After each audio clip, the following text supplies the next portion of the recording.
বন্যা পরিস্থিতির খবর জানাতে মৌলভীবাজারের মনু ব্যারেজ এলাকায় আছেন সহকর্মী আমিনুল ইসলাম এবং চট্টগ্রামের ফটিকছড়িতে আছেন রিপোর্টার শফিকুল আলম। সরাসরি প্রথমে যাচ্ছি আমিনুলের কাছে।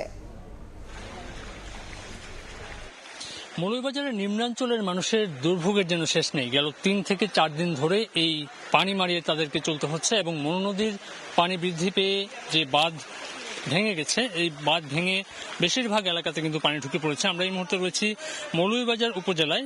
মৌলভীবাজার জেলার যে সদর উপজেলা থেকে শমশেরনগর যাওয়ার যে একমাত্র সড়কটি রয়েছে, সেই সড়কটি এখনও আপনি দেখতে পাচ্ছেন দর্শক পানিতে নিমজ্জিত রয়েছে এবং এই এলাকার যেসব মানুষজন রয়েছেন তারা কিন্তু এই ভোগান্তি উপেক্ষা করেই আসলে তাদেরকে চলতে হচ্ছে। তাদের প্রয়োজন স্বার্থে এই সড়কটি ধরেই তারা চলাচল করছেন। আমরা সকাল থেকে অনেকে দেখেছি এই এলাকাগুলোতে যারা যাতায়াত করছেন তারা কিন্তু এই এলাকায় ত্রাণ সরবরাহ করতে এসেছেন, অনেকেই খোঁজখবর নিতে এসেছেন এই এলাকার মানুষের। তারা তাদের পর্যায় থেকে সহযোগিতা করছেন এবং স্থানীয় যে প্রশাসন রয়েছে, স্থানীয় প্রশাসনের পর্যায় থেকে আশ্রয় কেন্দ্রগুলো খোলা হয়েছে এবং এই এলাকার মানুষকে সরিয়ে নিয়ে তারা আশ্রয় কেন্দ্রে স্থান দিয়েছেন। সেনাবাহিনীর পাশাপাশি স্থানীয় প্রশাসন এবং এই এলাকার স্থানীয় মানুষজন যারা রয়েছেন বিভিন্ন সংগঠন থেকে তারা সহযোগিতা করছেন।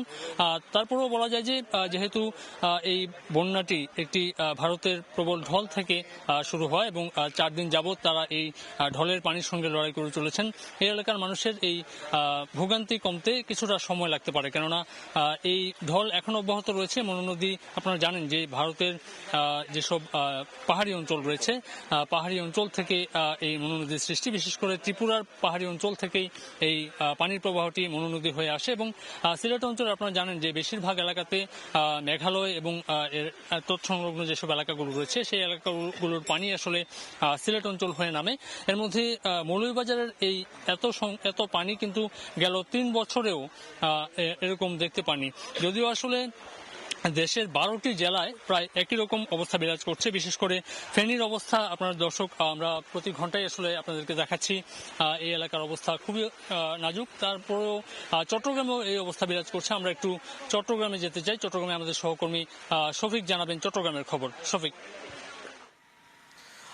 আসলে বেলা গড়ার সাথে সাথে আমরা যতটুকু দেখছি পানি কমতে শুরু করেছে, তবে যে বন্যা কবলিত যে এলাকাগুলো রয়েছে সেখানে বিভিন্ন ত্রাণ সামগ্রী সেখানে ভেতরে বিতরণ করছে। আসলে যেখানে এই যে একটি গ্রাম সুন্দরবন একটি ইউনিয়ন সুন্দরপুর, এই ইউনিয়নে যারা ভিতরে আটকে ছিল, যারা মানুষগুলি বিভিন্ন বাসা বাড়িতে আটকে ছিল, বিভিন্ন ঘরে আটকে ছিল, পানি কমার সাথে সাথে তারা ঘর থেকে বের হয়ে আসছে এবং আমরা সকালেও দেখেছিলাম এই সুন্দরপুরের ভেতরে কিন্তু বিভিন্ন মেডিকেল টিম এবং বিভিন্ন বন্যার্তদের জন্য বিভিন্ন ত্রাণ সামগ্রী নিয়ে ভেতরে কিন্তু বিভিন্ন টিম ঢুকেছে। এবং শুধু এই কারণে চট্টগ্রামে যে 9টি উপজেলা যে বন্যা কবলিত হয়েছে, হাটহাজারী, ফটিকছড়ি, রাউজান, রাঙ্গুনিয়া, এবং এই যে পানি এগুলো হালদা নদী থেকে কিন্তু পানিগুলো এসেছে, যেগুলোর উৎপত্তি স্থল হচ্ছে খাগড়াছড়ি, অর্থাৎ ভারত থেকে যে পানি নেমে এসেছে ড্যাম পানি ছেড়ে দেওয়ার কারণে সেই পানিগুলো কুমিল্লা, যে নোয়াখালী, ফেনী সহ এই খাগড়াছড়ি দিয়েই কিন্তু পানিগুলো আসছে। সেক্ষেত্রে কিন্তু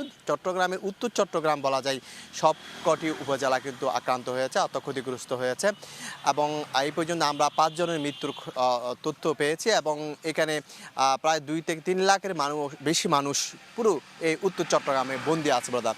তো আমরা সকাল থেকে দেখেছি বিভিন্ন সংগঠনের পক্ষ থেকে, যে বিএনপির পক্ষ থেকে, জামাত ইসলাম পক্ষ থেকে এবং কোটা আন্দোলনকারী বিভিন্ন সংগঠনের পক্ষ থেকে, বিভিন্ন ক্লাব এবং ইউনিয়নের পক্ষ থেকে কিন্তু এখানে ত্রাণ সামগ্রী কিন্তু বিতরণ করা হচ্ছে। আপনি বিভিন্ন ভেলা দেখতে পাচ্ছেন, এই ভেলার মাধ্যমেই কিন্তু সেই ত্রাণগুলি বিতরণ করা হচ্ছে।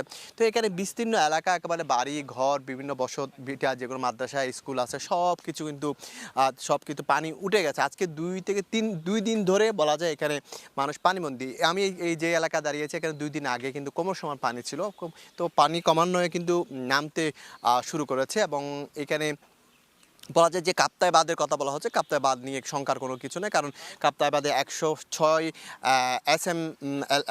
SLM পানি উঠলেই কিন্তু সেখানে বাঁধ ছেড়ে দেওয়া হয়। সেক্ষেত্রে এখন 6-এর মধ্যে রয়েছে, আরও 3 ফুট পানি উঠলেই কিন্তু বাঁধ ছেড়ে দেবে। সেক্ষেত্রে কাপ্তাই বাঁধ ছেড়ে দেওয়ার কোনো আশঙ্কা নেই বলে আমাদেরকে জানানো হচ্ছে, কারণ সেই কাপ্তাই বাঁধ ছেড়ে দিলে কিন্তু প্রশাসনের পক্ষ থেকে, নৌবাহিনীর পক্ষ থেকে সেটি জানানো হবে।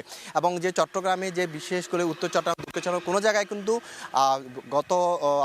আজকে সকাল থেকে কোনো ধরনের বৃষ্টি হচ্ছে না এবং রোদ, সেক্ষেত্রে পানি যেটা নেমে যাচ্ছে সেটি কিন্তু স্পষ্ট হচ্ছে এবং প্রতিনিয়ত সে পানিগুলো বিভিন্ন জায়গায় জায়গা দিয়ে নেমে যাচ্ছে এবং বিশেষ করে হালদা হয়ে সে পানিগুলো বঙ্গোপসাগরেই যাচ্ছে, কারণ যেহেতু পাহাড়ি ঢল, যে পাহাড়ি ঢলগুলো নেমে এসেছে সেগুলো বিস্তীর্ণ এলাকায় ডুবিয়ে দিয়েছে। এবং এই যে বন্যার পরে কি নানা সমস্যা দেখা দেবে, বিভিন্ন রোগবালাই দেখা দিবে এবং বিভিন্ন ফসলের জমি ডুবে যাবে, বিভিন্ন বসতঘর যারা ক্ষতিগ্রস্ত হবে। সেই জন্য কিন্তু আসলে যারা কোটা আন্দোলনকারী যারা আছে তারা বলছেন যে তারা এখনো পর্যন্ত যে সহায়তা করছে, পরবর্তীতে পুনর্বাসনের জন্য আবার সহায়তা নিয়ে তারা কিন্তু মাঠে নামবেন। তো এই ছিল আমার সর্বশেষ তথ্য ফটিকছড়ি থেকে। চট্টগ্রাম এবং মৌলভীবাজার থেকে বন্যা পরিস্থিতির সবশেষ খবর জানাচ্ছিলেন সহকর্মীবৃন্দ।